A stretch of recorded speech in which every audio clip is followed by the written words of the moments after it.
Sarva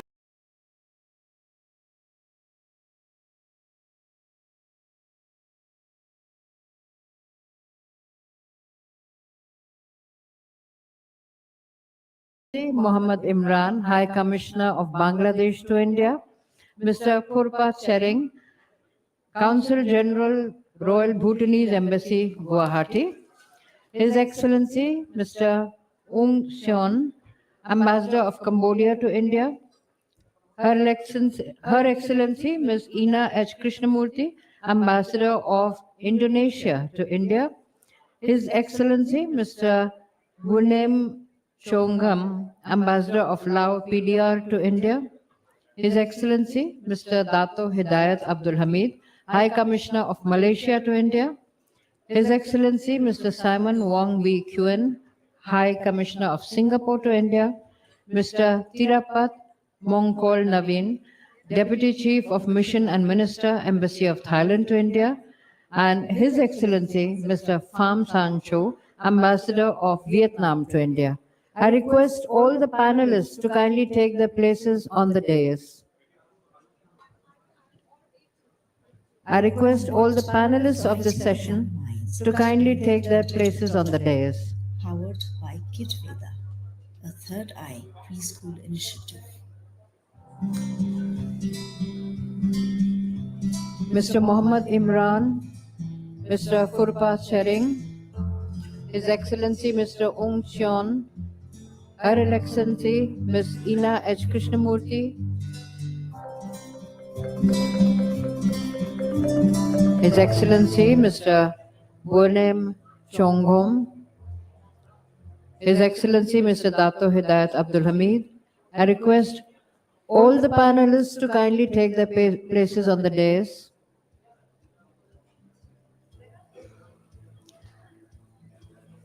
I request the panelists of the special plenary session on the theme of NADI to kindly take their places on the dais.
Can I request the volunteers to kindly request the panelists who are outside to kindly come and take their places on stage inside? I request the volunteers of Asian Confluence to kindly request the ambassadors who are outside to kindly come and take their places inside.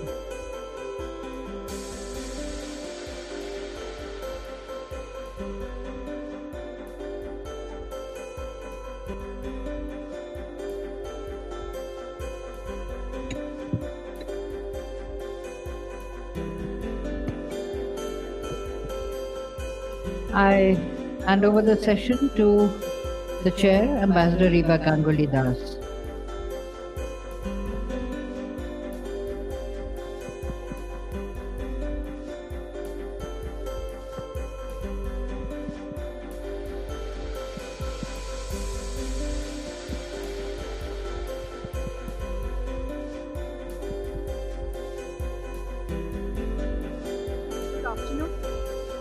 Good afternoon, and a very warm welcome to all of you to this special plenary session on the theme of NADI 3.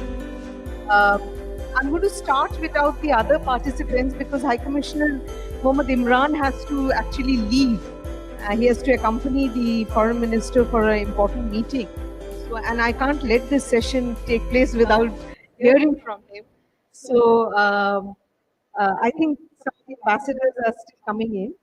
As the name of NADI suggests, that the Natural Allies in Development and Interdependence, it is a collective vision of sub-regional cooperation in the Bay of Bengal region and with Southeast Asia as its central focus. Our theme for this session is Ganga to Mekong, Eastern South Asia and Southeast Asia, Natural Allies in Development and Interdependence. I think the tone for the conference NADI 3 has already been set by the inaugural session and the next plenary that we already had. And we've heard from our distinguished speakers, the chief guests, that the importance of NADI. And so I'm not going to repeat myself. Um, I just want to emphasize that uh, that for us, the Northeast is a very vital link in these discussions, and it's really it's more than uh, the fact that we are on the banks of Brahmaputra and in the gateway to the Northeast in Assam is a very important factor in organizing NADI here. Northeast is a vital link between two fundamental pillars of our foreign policy as well, that of neighborhood first and act east. While we wait for the Honorable Minister for Ports, Shipping and Ayush to join us, may I request High Commissioner Mohammad Imran to say make his remarks. High Commissioner, you can sit here and speak. And I think I would just like to say that, the broad vision of connectivity and the vision that Foreign Minister Momin explained to us in the morning really sets the tone for the discussion. Over to you, High Commissioner.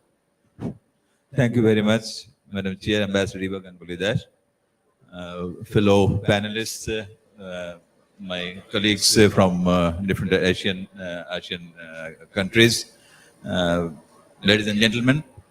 In fact, as the Madam Chair has already said, that the tone has been set.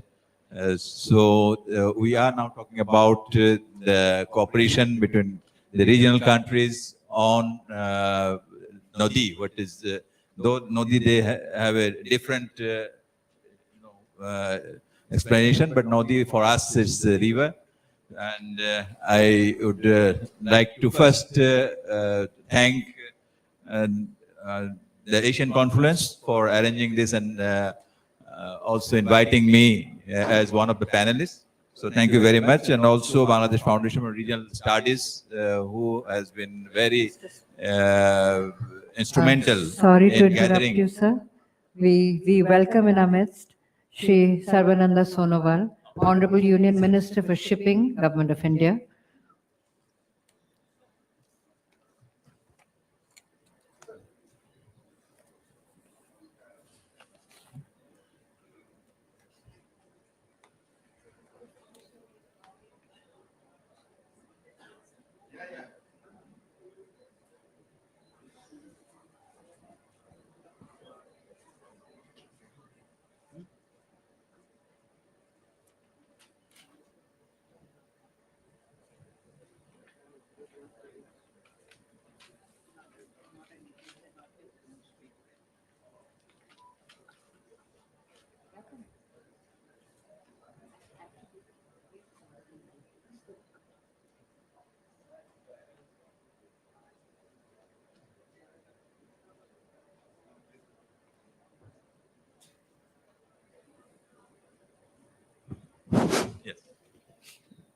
the Honorable Union Minister, Ports, Shipping and Ayush, Government of India, Shri Sarbananda Sonowal has just joined us, and High Commissioner Imran has very kindly suggested that he will speak later and he would rather hear Honorable Minister first. Sir, over to you. We are eagerly waiting to hear from you.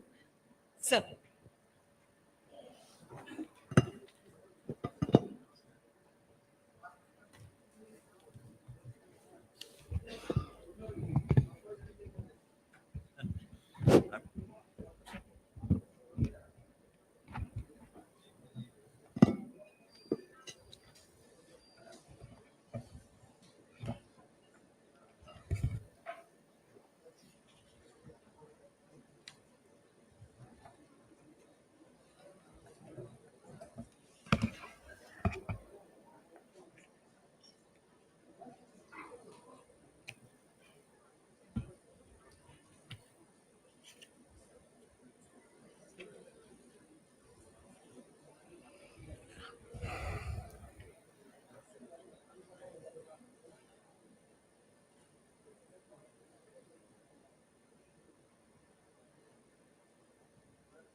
Namaskar. Today, I am really happy to be amidst of you. And this occasion will always be a very, very memorable one for all of us. Respected Chairperson of Special Plenary Session, Ribha Ganguly Das, His Excellency High Commissioner of Bangladesh, Bhutan, Brunei, Malaysia, Singapore to India, His Excellencies Ambassador of Cambodia, Indonesia, Laos, PDR, Myanmar, Thailand, Vietnam to India, His Excellency Ambassador Extraordinary and Plenipotentiary of the Philippines to India, distinguished guests, ladies and gentlemen, and my dear media friends. It gives me great pleasure to be present here to take part in the third version of NADI dialogue. I also take this opportunity to thank the Asean Confluence for organizing this conclave on a topic which is both timely and appropriate. His Excellencies, the state of Assam has strong historical and cultural relation with Southeast Asia. The architect of Greater Assamese Society, Saulung Sukapha, came to Assam from Southeast Asia during the 13th centuries and laid the foundation of Ahom Kingdom. We in Assam celebrate 2nd December every year as Sukapha Divas on our Assam Divas to commemorate his advent in Assam after journey over Patkai Hills. In a nutshell, all of us present here are firmly embedded in a culture, commerce, and connectivity. Your Excellencies, the commonalities of India with your country are many compared to the dissimilarities. These similarities create a ground to walk together towards a peaceful and sustainable future. We Indians consider it as our cherished duty to not only preserve this age-old togetherness and friendship, but also wish to advance these shared values and legacy for benefit of our people, as well as for regional peace, stability, and prosperity to our countries. Your Excellencies, today we all live in a world of sweeping changes and multiple challenges that happened, but rarely in history we see global shift in power. The center of gravity of global economy is moving to Asia with the eastward shift of the engines of the global economy. There can be no doubt that the Indian Ocean is at the center of the emerging age of Asia. Today, we are all seeing a new awakening, a new recognition of interlinked destinies, and a new belief in shared opportunities. In this context, our Honorable Prime Minister, Sri Narendra Modi ji, during his address at the Shangri-La Dialogue at Singapore on 30th of June 2018, said, "The destiny of the world will be deeply influenced by the course of development in the Indo-Pacific region. Our interests in the regions are vast, and our engagement is deep, and we need to shape this region in our collective hopes and aspirations. As we envisage the Indian Ocean as an engine for growth and prosperity in our region and beyond, it is of utmost importance that we who live in this region bear the primary responsibilities for the peace, stability, and prosperities of the Indian Ocean." Your Excellencies, ever since our Prime Minister, Sri Narendra Modi ji, assumed office in 2014, India has enhanced its engagement in Southeast Asia. This was reflected in his remark in 2014 at the India-Asean Summit in Myanmar, where he declared that India's look-east policy has become act-east policy. The policy thus places ASEAN at the heart of act-east policy and at the center of the dream of an ASEAN century. A deeper economic integration with the dynamic Southeast Asian nations is an important aspect of our act-east policy. Under this policy, which is further reinforced by soaring visions of the Asian century, we are getting closely intertwined in a wave of co-prosperity through an intricate network of rail, road, air, and maritime link. On the connectivity front, there are several good news stories which are unfolding quietly and steadily.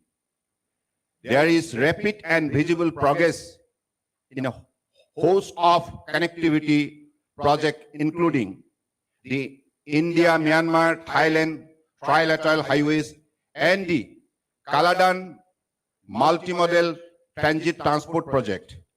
The trilateral highway is expected to have ripple effect on economic fortunes of people living in India's northern states, plans to extend trilateral highways to Cambodia, Laos, and Vietnam are shaping up and will open new vistas for enhanced trade, tourism, people-to-people contacts. Steps have also been initiated by India for upgrading and reviving the multimodal network of riverways with better last-mile land connectivity. Gangas and Brahmaputras, rivers between India and Bangladesh, are being revived. India government, under the visionary leadership of Honorable Prime Minister Narendra Modi ji, has already notified 106 number of additional waterways as national waterways by the National Waterways Act 2016. Till 2016, only 5 waterways recognized as national waterways. Among the national waterways 1, that is Ganga riverways, and national waterways 2, that is Brahmaputra river, hold immense significance as they connect the India's hinterland with seaport. Further, these waterways also provide access of seaport to landlocked Bhutan and Nepal. There has already been significant improvement in the movement of cargo vessel in an organized manner on the Indo-Bangla Protocol route carrying cargo to northeast region of India and export cargo to Bangladesh. In the meantime, in February 2022, this year, a ship carrying more than 200 metric tons of food grains moved from Patna in Bihar to Pandu in Guwahati, traveling through Indo-Bangla Protocol route. This was indeed a remarkable journey in India's cargo movement infrastructure, with shipment moving more than 2,350 kilometers seamlessly on 2 of the world's largest river. Sailing on international waters through the Indo-Bangladesh Protocol route, negotiating a delta on the Bay of Bengal before reaching Pandu. This has been a historic moment for the entire Northeast, because this is not just a journey from Patna to Pandu, but it is a journey of unfulfilled desire and aspiration to reach out to a wider world via waterways. Your Excellencies, maritime transportation help strengthen the economic integration, global or otherwise.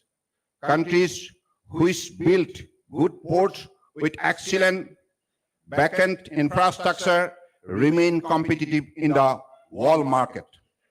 Not only it plays an important role in the development of industries, port has also been a direct ingredient in the development of an economy. Performance and efficiency of ports and shipping positively contribute to the growth of trade and vice versa. Keeping in view the vast untapped potential of trade, we all are in to initiate steps to augment infrastructure and capacity at all major ports. We all have to take time-bound initiative to reduce the structural gap in terms of maritime and shipping infrastructure.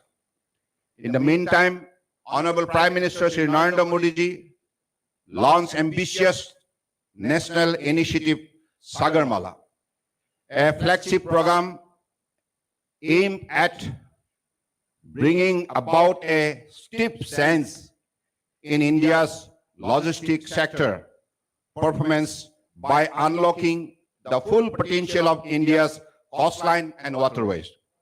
The concept of port-led development is central to the vision of Sagarmala program. His Excellencies, we have achieved significant progress in this regard with improvement in many areas.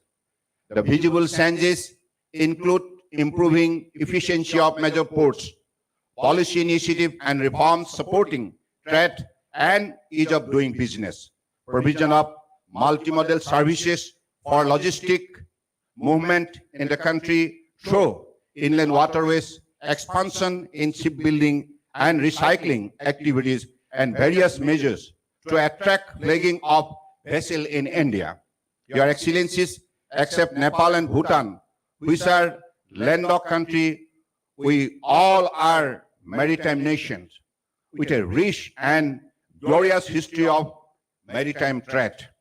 We have energized our ancient link in a contemporary setting to become a driving force in Asia's resurgence. As a mature and responsible nation, one of the India's foreign policy interests is to evolve a regional architecture based on the twin principle of shared security and shared prosperity. This was enunciated by our Honorable Prime Minister Shri Narendra Modi ji in 2015 in his vision of Sagar. Sagar stands for security and growth for all in the region. It recognizes the central role played by the seas and ocean around us in promoting sustainable economic progress in a secure and stable environment. The principle enshrined in Sagar provide us with a coherent framework to address some of these challenges relating to economic revival, connectivity, security, culture, and identity. The challenge before us is to ensure intra-ocean trade and investment, and the sustainable harnessing of the wealth of the sea, including food, medicine, and clean energy. A related aspect in the emergence of the blue economy as a promising new pillar of prosperity in the region with immense economic and employment potential. India is seeking a more cooperative and integrated future for the region through development of the ocean-based blue economy. A distinct feature of the blue economy lies in harnessing of marine resources for economic and social development and environmental sustainability without undermining the conservation and restocking aspect of these finite natural resources. Your Excellencies, India looks forward to working closely with your great country in a range of activities. We believe that our common prosperity and security requires us to evolve through dialogue, a common rule-based order for the region. Our Honorable Prime Minister Shri Narendra Modi ji said that such an order must believe in sovereignty and territorial integrity, as well as equality of all nations, irrespective of size and strength. He further said that these rules and norms should be based on the consent of all, not on the power of the few. This must be based on faith in dialogue and not dependence on force. It also means that when nations make international commitment, they must uphold them. This is the foundation of India's faith in multilateralism and regionalism, and of our principal commitment to the rule of law.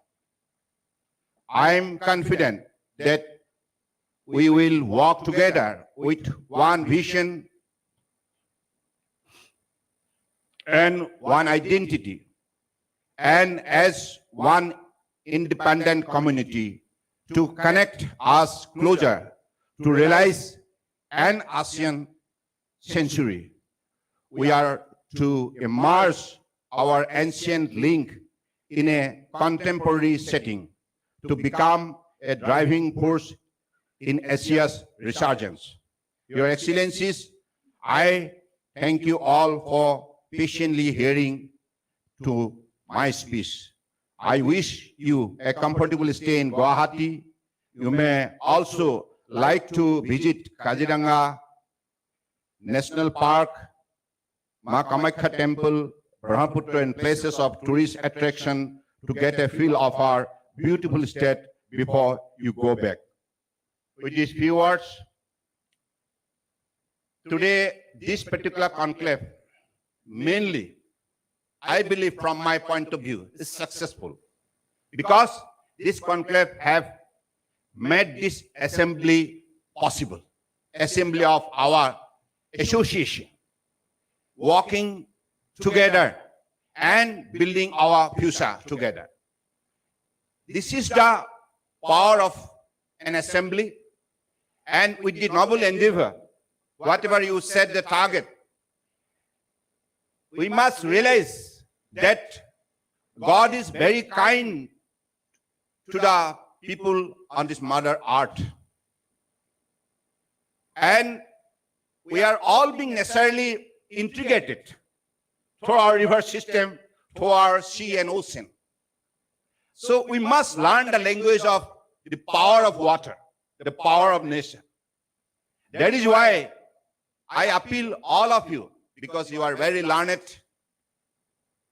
His Excellencies, and also the dignified ladies and gentlemen, you all know that today the society is very much concerned about the preservation of ecology and environment. Ecology and environment, if we could protect it, then it would be easier for the human being to survive comfortably. So that is why this particular water system need to get proper care for the human being. So I believe this affection should have with the, planet Earth, and I believe whatever God is providing to us, it is always beautiful, lovable, and we must respect the law of nature. And if we pay our respect to law of nature, if we protect the nature, then definitely all the created by God will always live comfortably. With these few words, I pay my deep respect to all of you present here today. I am especially thankful to the organizer, because they have been, when they went to me to invite, then they were telling about the NADI. But when you talk about NADI, I thought it's NADI river, but it's of course, it's this thing, kind of association. It's a kind of unity of togetherness. So this is the greatness of this particular event. Thank you so much. Jai Hind.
Honorable Minister has to leave.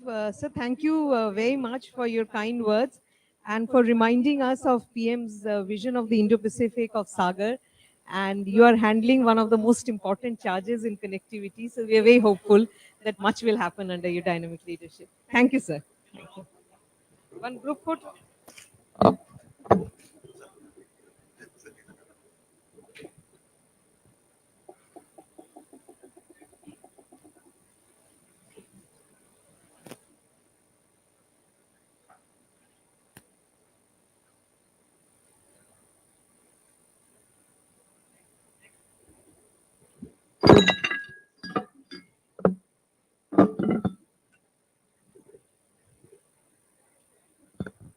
Thank you all for your patience. We will continue with the session, and I will invite High Commissioner Imran to say a few words. I know he's also rushed. He has to go for another meeting, and then we'll have a relaxed conversation with our ASEAN partners. Thank you very much, Madam Chair, Ambassador Riba Ganguly Das, former Secretary Eastern, but also former High Commissioner of India to Bangladesh, very close to our heart.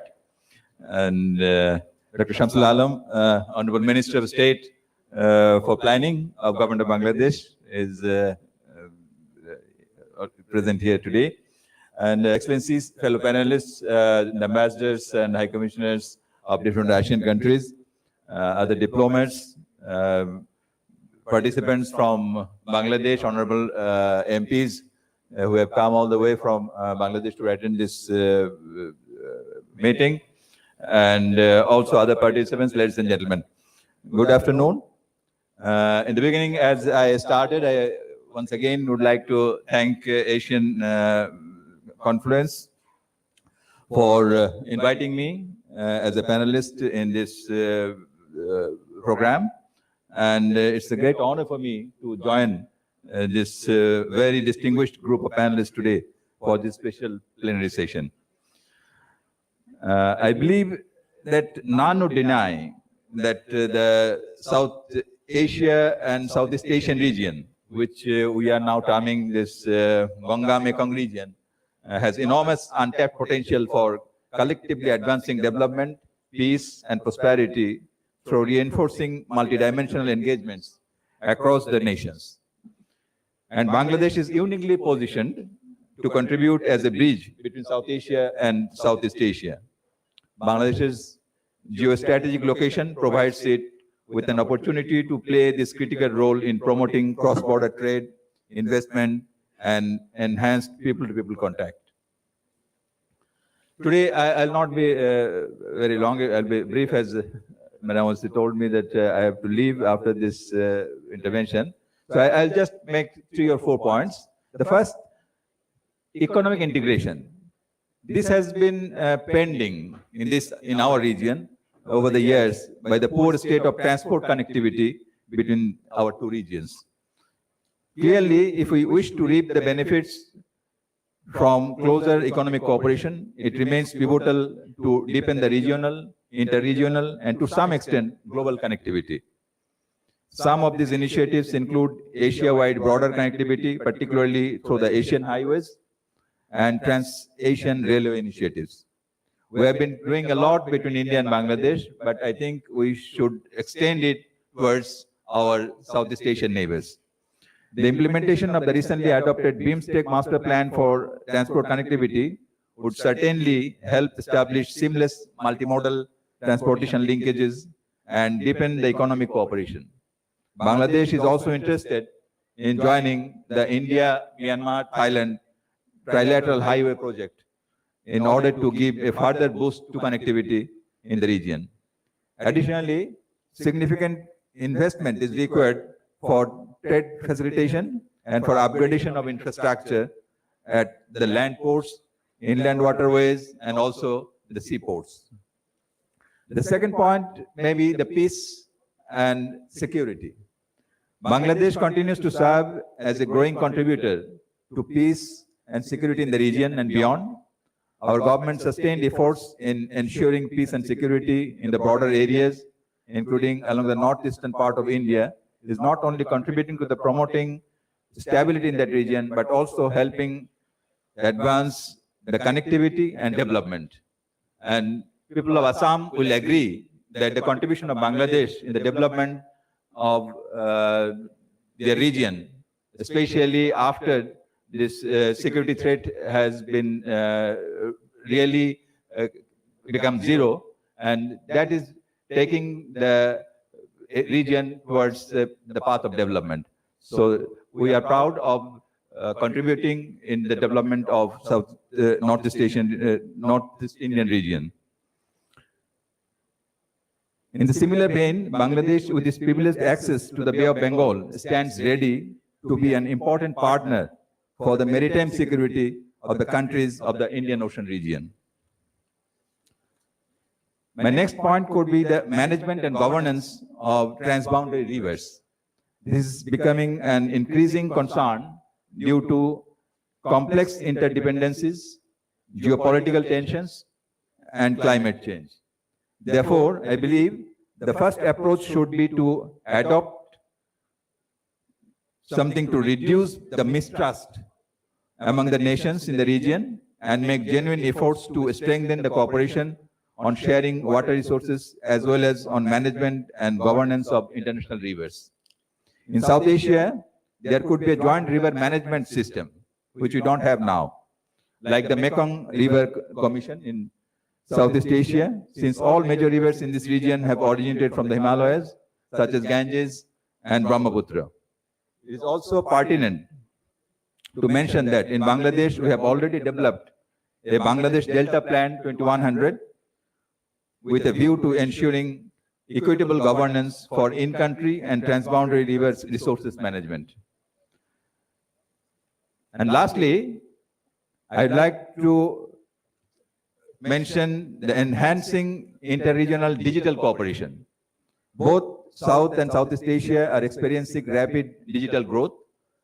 It is high time to sharpen focus on issues like improved digital infrastructure, new consumer development, information security, and effective digital policy to achieve the region's maximum potential. The governments in the region may foster a more sustainable digital ecosystem by promoting digital startups, removing entry barriers, developing human capital, transferring technology, and establishing national regulatory frameworks for the digital economy. Bangladesh is committed to move forward with her neighbors, both in South Asia and Southeast Asia, and we would like to prosper together, and we would like to move forward hand to hand towards a brighter future with all our neighbors, both in South Asia and Southeast Asia. So thanks to the people of Assam and the government of Assam and the Asian Conference for hosting us. And it has been a very nice experience for me to be here. And I thank everyone who presented today. And I look forward to have more interaction with the Northeastern governments of Northeast Asia, and also Bangladesh looks forward to have more cooperation with Asian countries. So thank you very much. Joy Bangla. Thank you, High Commissioner. I completely agree with you that economic integration is vital for our region, and that Bangladesh plays a very important and a very strategic role in such an integration. You have also recalled for us the adoption of the master plan on transport connectivity by BIMSTEC, and I think that's a very important development for the region. And we are very lucky to have with us the representative of the Consulate of Bhutan here. May I request you to say a few words at this point? Thank you.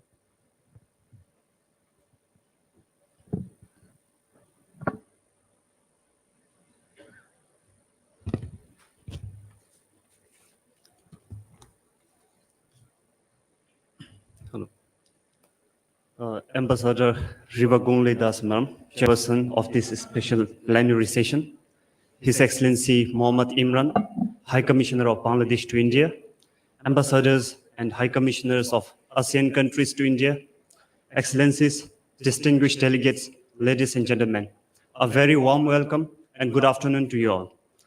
I would like to begin by commending the 30 years of India-ASEAN relationship and 50 years of the independence of Bangladesh.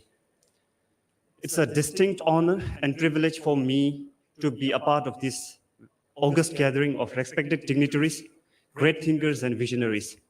I came here in place of my Consul General, who is out of station, and I bring to you the greetings from my Consul General.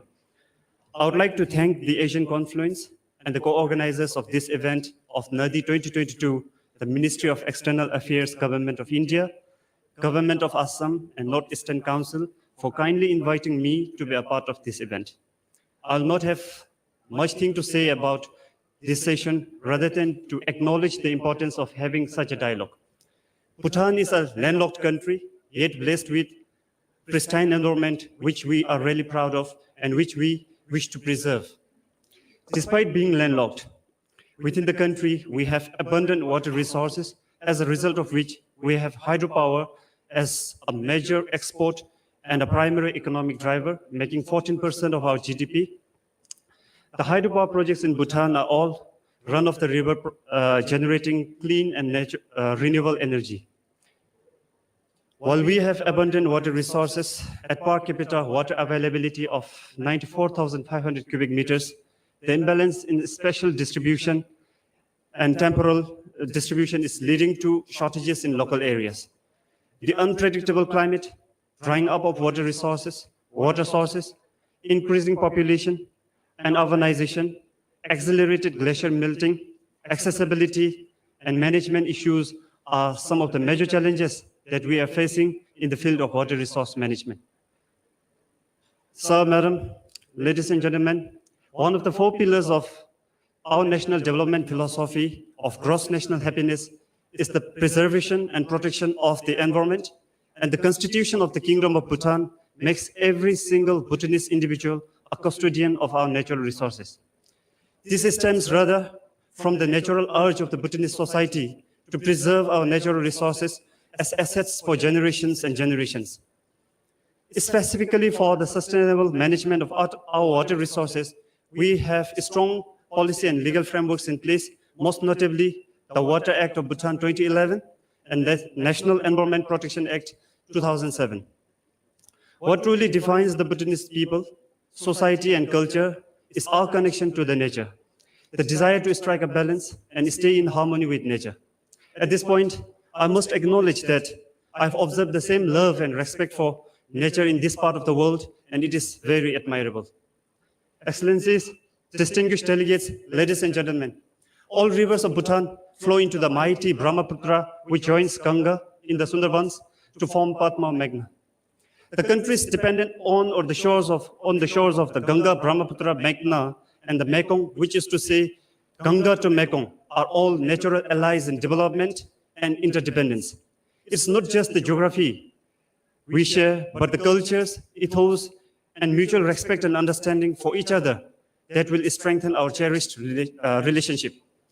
A tangible move towards regional economic integration and prosperity that we see happening is the Government of India's initiative to build and enhance the infrastructural capacity of inland waterways in India. Bhutan has already been given access to the riverine ports of Dhubri, Jogigopa, and Pandu, in addition to the land ports, under the bilateral trade agreement with India. And I can see innumerable logistical and environmental advantages in carrying out our trade through waterways. Likewise, Bhutan has a trade agreement signed in 2014 and an MOU in place on the use of inland waterways for bilateral trade and transit cargoes with Bangladesh. A bilateral transit agreement with Bangladesh is also being discussed, which will provide access to the maritime ports of Chittagong and Mongla for Bhutan's external trade with third countries. The master plan for transport connectivity adopted at the 5th BIMSTEC summit held in March will be instrumental in development of transport linkages and services in the BIMSTEC region.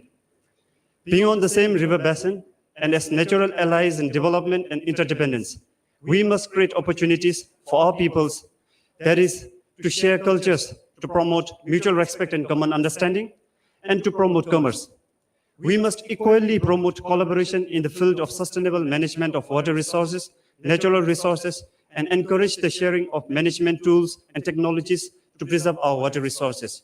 With these few words, I would like to end here by congratulating the organizers of this very important event. Thank you very much for this opportunity. Thank you very much.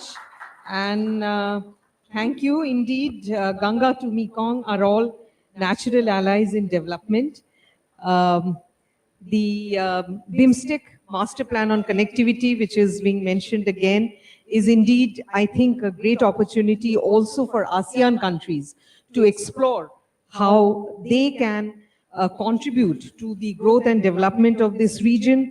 And the master plan is really a huge achievement on part of the BIMSTEC member countries. And, I would encourage the ASEAN countries to have a look at it. We now move on to the excellencies from the ASEAN region. I must remind all of us that we are celebrating this year as India-ASEAN Year of Friendship in commemoration of 30 years of our relationship. And I have, while I was in service, I have had the pleasure of dealing with a lot of ASEAN issues, and I think it's really exciting, the potential that exists. May I invite Ambassador of Cambodia to come to say his initial remarks. Excellency, you can give your remarks from here, or if you would prefer to go to the podium.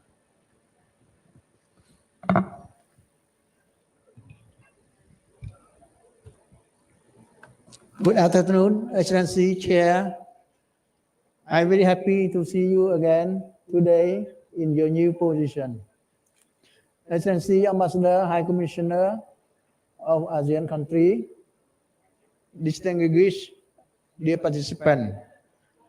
I have no much to say because this morning I have mentioned that between Cambodia and India, we have a mechanism that called the Mekong Ganga cooperation. And within the ASEAN country, we have the Mekong River Commission with headquarters based in Laos, capital Vientiane.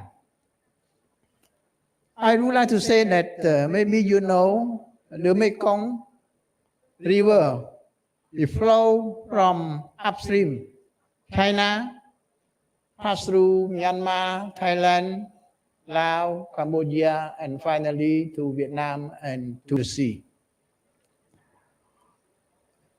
This MRC, Mekong River Mission, River Commission, has the role to monitor and to survey the water flow between the riverine country. It's possible that this is an opportunity also and challenge because of the climate change. Sometimes the water of the level of water cannot flow enough through the four countries, and sometimes we face flood due to the flooding overflow of water. The second mechanism is the Mekong Ganga cooperation. I would like to say that the Mekong Ganga cooperation since the establishment until now, we have held 11 ministerial meetings already, and 11 ministerial meetings have been held on July 2021 virtually, and we have adopted a joint settlement between India and on the Mekong Ganga cooperation. I would like to not only one point that to say the connectivity, the digital digital connectivity. I would like to know that what can India do for the digital connectivity to encourage the competitive strength. India should broaden its tie with consonance with the MCC partner, as well as with the rest of ASEAN in the development of digital infrastructure. First, the rapid growth of digital connectivity offer new avenues to improve the productivity of small and medium-sized enterprises across ASEAN. The OECD report titled Promoting the Productivity of SME in ASEAN countries highlight the absence of financial and technical experience among SME in integrating digital technology in business model. In 2020, India outpaced China in the number of digital payments, and it is predicted that the value of digital payment in India will reach $1 trillion. Thus, India could develop partnership with the Mekong country on empowering SME to adopt digital transformation in business, which will encourage Indian fintech companies to invest in the sub-region. Second, in parallel with the ASEAN vision of MPAC 2025, India should adopt the modular open source identity platform developed by the International Institute of Information and Technology, Bangalore, IIITB. The OSIP is an open source identity platform that helps government create the new digital identity system with minimal cost and limited privacy concern. The Mekong country should also use the OSIP to upgrade their digital infrastructure, which could improve public delivery system and digital payment system, and help start up adopt digitalization. So for Cambodia, under the Mekong Ganga Cooperation, India have provide a scholarship every year to Cambodian students to follow to pursue their students in India. Besides, under the Mekong Ganga Cooperation, also India has provide the Quick Impact Project. Every year, 10 Quick Impact Projects have provided to Cambodia annually. Besides, also India has provided to install 1,500 hand pumps, which have been handed over to Cambodian side recently, virtually under the presidency of Minister of State Rajkumar Rajan Singh. This hand pump could provide Cambodia more drinking water to use and to fuel their agriculture.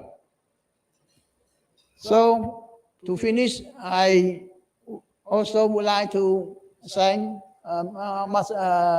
Excellency Chair for giving me short time to say some word about our cooperation between India and Cambodia. Thank you. Thank you. Thank you, Excellency.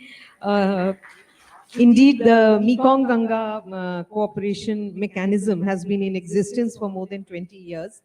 Many countries have set up mechanisms for cooperation with the Mekong region, but India was the first country to do so.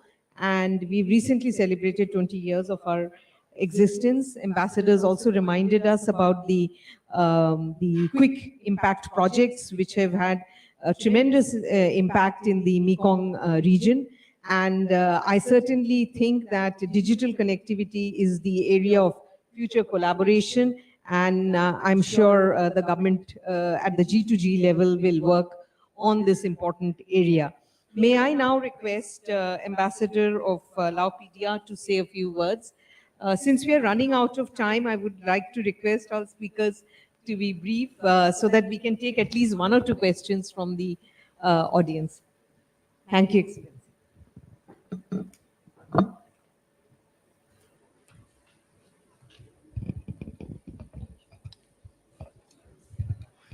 Good afternoon, everybody. Excellency, Ganga Kankulidas, former Secretary, Ministry of External Affairs, Ambassador, High Commissioner, ASEAN, colleagues, distinguished participants, ladies and gentlemen. It's my great pleasure and honor to participate in the special plenary session on the theme Ganga to Mekong, Eastern Southeast Asia, and Eastern South Asia and Southeast Asia, natural alliance in development and interdependence. I would like to take this opportunity to congratulate the government of Assam. The notice says, in cooperation with the Ministry of External Affairs, for further and excellent preparation and arrangement made for the NADI dialogue, NADI 3. The meeting is convened during many significant events, especially 75 years of India's independence, 50 years of India-Bangladesh relations, 30 years of ASEAN-India relations. In this very important meeting, it is such a good opportunity to observe the keynote addresses by several dignitaries during the inauguration session and to witness the NADI conference, especially the vision of sub-regional cooperation in the Bay of Bengal region and with Southeast Asia. The region of South of Himalayan from Ganga, Brahmaputra to Mekong. It has been said that NADI dialogue creates an excellent mechanism to integrate its partner countries, and it is a great platform to engage India and neighboring countries as to pursue India neighborhood first policy or AX policy, which could be another lesson learned and experiences sharing for Ganga Mekong cooperation framework. Laos, PDR, a landlocked country, and Mekong flew from the north to the south. So from Myanmar and from the north of Laos to the south until Cambodia, and Mekong is act as a border between Laos and Thailand. So Laos currently is implementing 11 projects under Mekong Konga framework cooperation, especially the Quick Impact project. So today's meeting, it's a very good opportunity for us to share input and concrete idea how to explore further untapped potential in development and interdependence between Eastern South Asia and Southeast Asia. From the natural connection of the region, I do believe that there are still a lot of potential, a lot of capability to do together for wider jointly development and cooperation between our two regions, means BIMSTEC and as well as an ASEAN, Southeast Asian country, or CLLV, or Mekong, Ganga. Finally, I would like to wish this session very successful, and we hope to have time to exchange experience together on the cooperation between sub-region in South Asia and Southeast Asia. Thank you very much, Excellency. Thank you very much, Ambassador. I would now like to go straight on to the Deputy Chief of Mission and Minister in the Embassy of Thailand to say a few words. Thailand is holding the chairmanship of BIMSTEC this year. They've just taken over from Sri Lanka. So Thailand is very uniquely placed to speak both about BIMSTEC as well as about the ASEAN and India's Lookies policy. Over to you. Yeah. Good afternoon, everyone. Honorable Madam Secretary, Vivek Gakulidas, distinguished participants, ladies and gentlemen, Namaskar. Allow me to first thank the Asian Conference for organizing successful NADI 2022. Today, I just want to highlight some of the roles of Thailand for cooperation of all the states in our region. There are at least three frameworks. First, Thailand is a member of ASEAN, and we were the coordinator of ASEAN-India relations just until last year before handing over coordinator roles to Singapore. And in our regions, there are numerous cooperation for the development in our region, especially ACMEX, and in which the cooperation between the states that three major rivers in the region passing through, Ayeyarwady, Chao Phraya, and Mekong, and also many others cooperation, especially the Mekong Ganga cooperation, in which India is very active, and to establish it as the first Mekong Development Corporation with several quick impact projects. And also, as Thailand are members of almost all of the cooperation in the region, we trying to be to play the role of a facilitator for connecting the connectivities between all the cooperation. And lastly, right now, we are the chairman of BIMSTEC. And as my vice minister laid out the goals for, as announced to you, the goals for our chairmanship of BIMSTEC, for pro-BIMSTEC, which are prosperity, and then and open and resilience. We try to push forward these goals to the achievement of BIMSTEC in the next in the following years.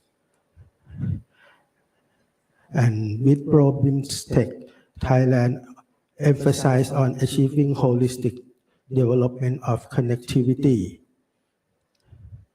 And with all the stakeholders, we wish to advance interconnectedness between the region and inland water development in Northeast Asian region included.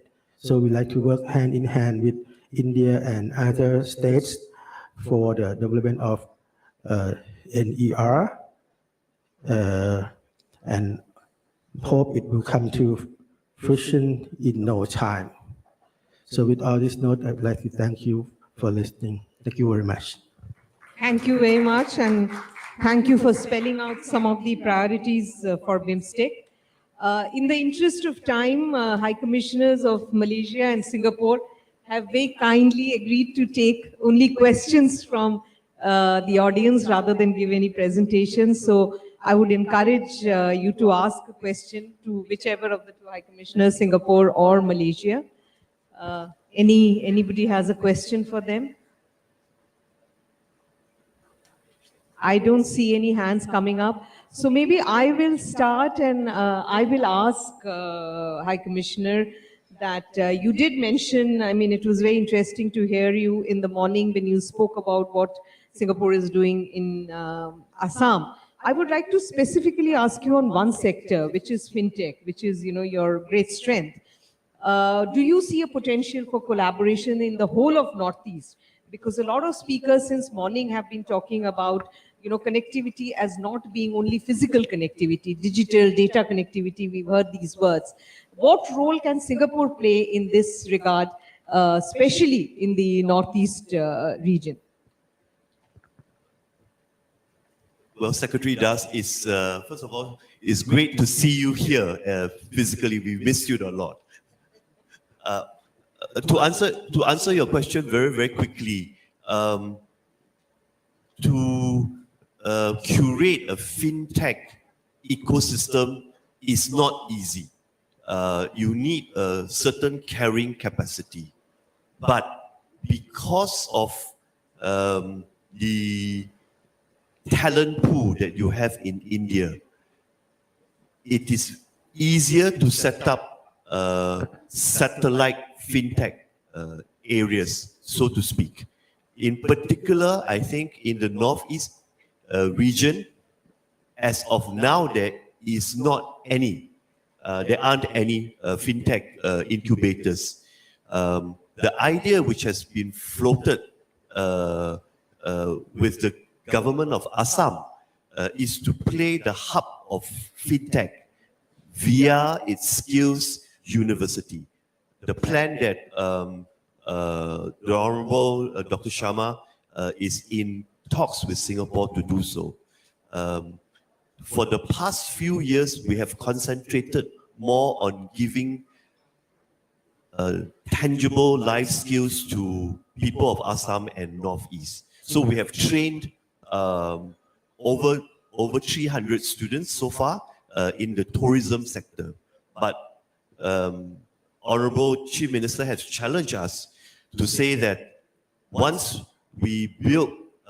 Assam builds its skills university, it has the capacity to incubate between 100 to 150 startups. And of that, he wished to have maybe 20 to 30 fintech startups.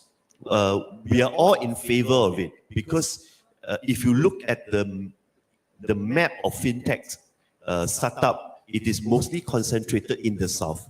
You have your Pune, you have your Mumbai, Bangalore, Hyderabad, Chennai, and in the north, maybe Noida and Gurgaon. You don't have a lot of startups coming in Northeast, and I think that is the potential area that investors can look into. To answer your question. Thank you so much, High Commissioner. I think there is enough talent pool available in the Northeast. And so we look forward maybe in a few years from now for a Singapore FinTech hub in the Northeast. Ambassador Anil Wadhwa wants to ask a question. I'm sorry, can a microphone be given? Or maybe you can speak loudly, sir.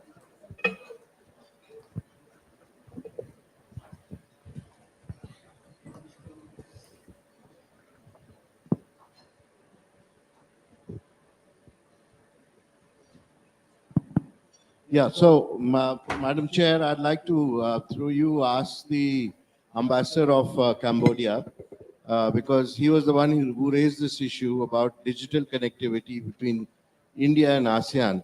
Now we know that there's a line of credit which exists since 2015, which has been extended. Yet, I don't think ASEAN, especially the CMLV countries, any of them have actually made use of this line of credit.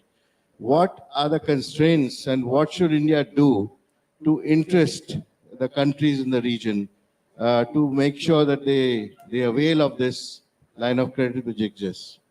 Thank you, sir, for asking this question.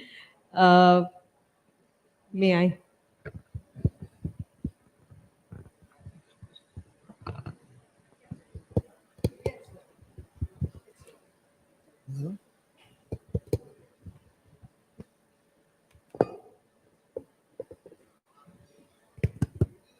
Thank you, Excellency, for your question.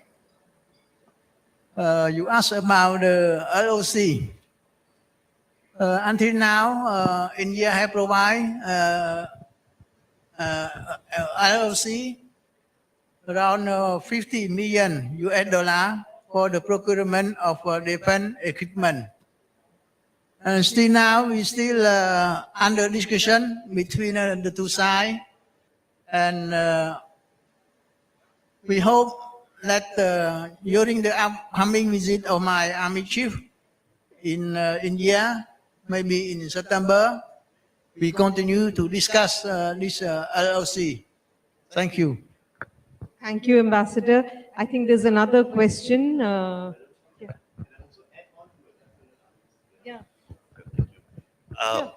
Thank you, Madam Chair. I want to add on to what Secretary Anius have asked about digital connectivity. This is a great initiative by our Indian colleagues, especially in the face of our upcoming anniversary this year. It is a line of credit and also a line of technical assistance to ASEAN. Although I think some of our CMLV countries may have a little bit of concerns on the connectivity, the rest of ASEAN have connected with India bilaterally. In particular, if you look at Singapore, we now have a digital stack. Indian travelers can go to Singapore using UnionPay or using Paytm. You just need to scan. We are now working with major metro cities to use your debit card so that you can tap into public services like the buses or trains which you can use. So the interconnectivity issue, I think, will grow, but it is now on the building blocks. The majority of ASEAN countries is looking at how Singapore and India has built that foundation. And I think more countries will come in. I know from my colleagues in Thailand, they're very, very happy to jump into this digital stack, so to speak. It is very useful for tourists on both sides, from ASEAN side and from Indian side, once you have this connectivity. Thank you. Thank you, High Commissioner.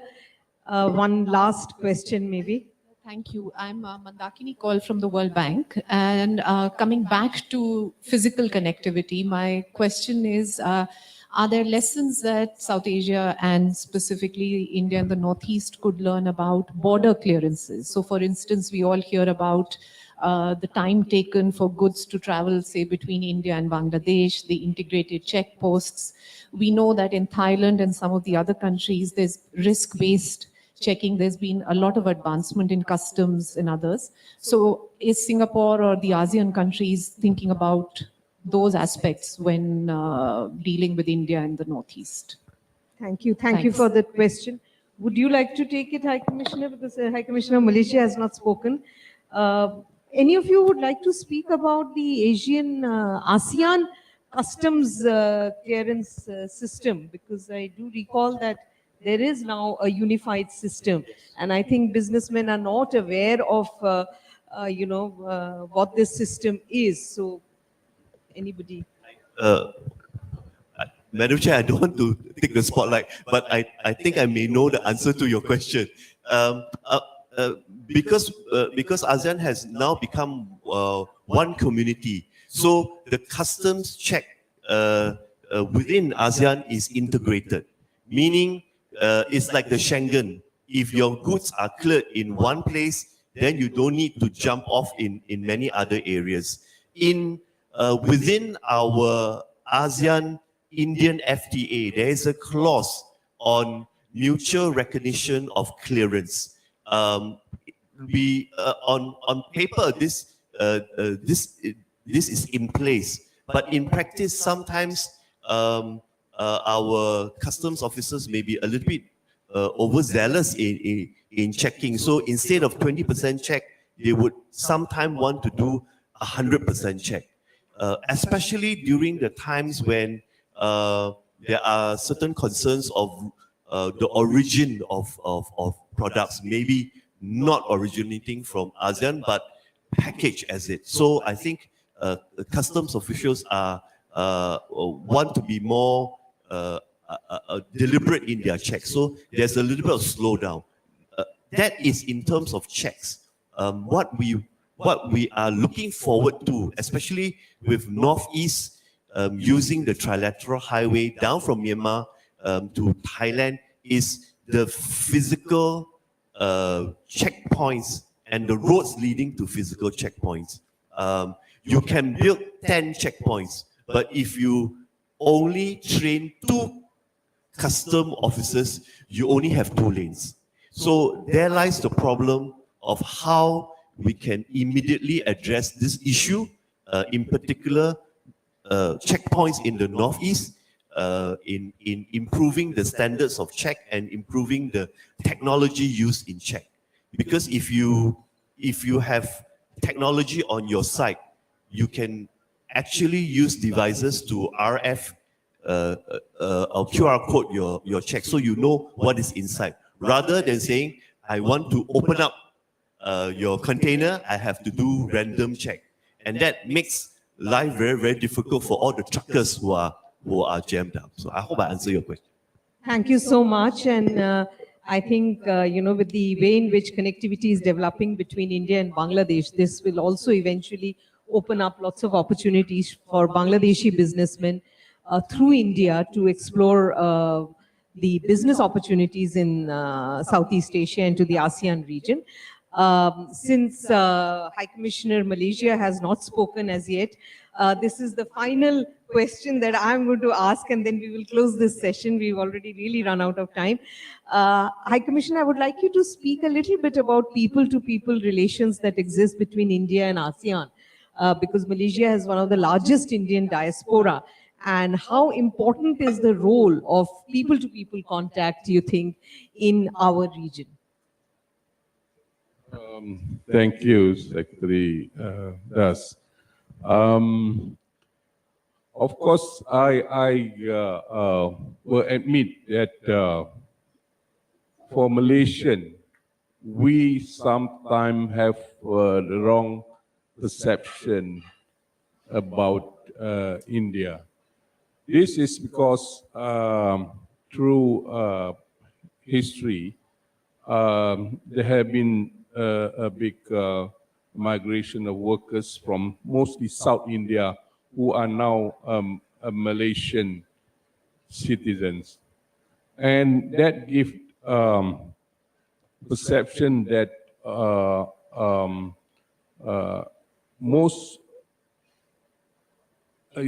we sometimes thinks that Indian would mean people from South India. But today, after visiting northeastern region and other parts of India, especially northern India, I find that there's so much thing that we should learn about India. And in fact, our culture and even physical attributes are similar. I can pass on as an Assamese, I think. And most Assamese who goes to Malaysia, Malaysian would think that they are probably Malay. Yeah. So not just in that sense, but in culture and tradition, and probably today we also learn a few things that the Ahom people came from Asia, and we share a lot of common cultural similarities. In that sense, I must say that Malaysians should travel more to this part of India. And I personally feel that we will feel at home here because of these similarities. The work culture, and there's so many things that we share together. And on that, I think it opened up a lot of opportunities, not just to work together, but to exchange whatever, be it business or other economic activities that we can pursue. So I think we would do well together. Thank you, Excellency. Thank you all for patiently being with us through this session. And we've got a lot of food for thought. And clearly, Northeast is the place where India's neighborhood first overlaps with Look East policy.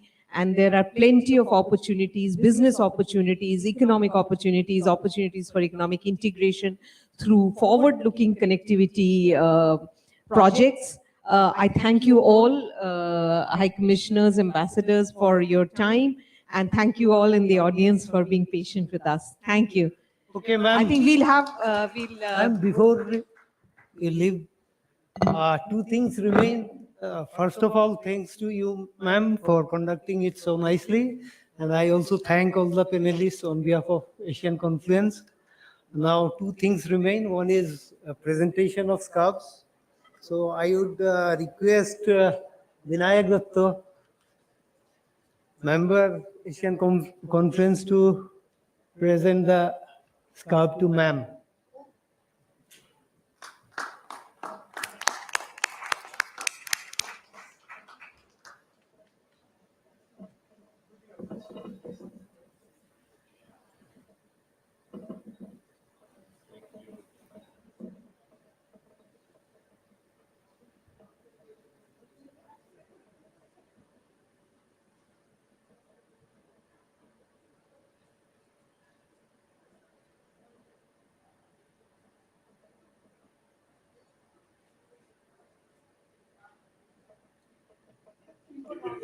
And lastly, ma'am, one group photograph.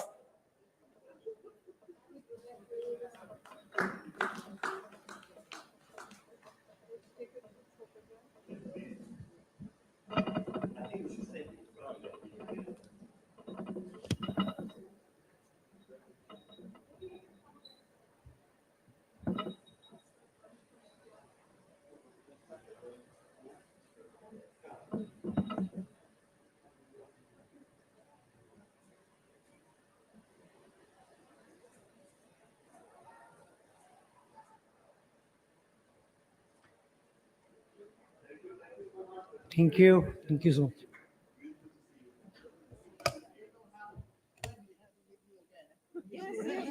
in Delhi. For ping pong again. Thank you so much. Thank you so much.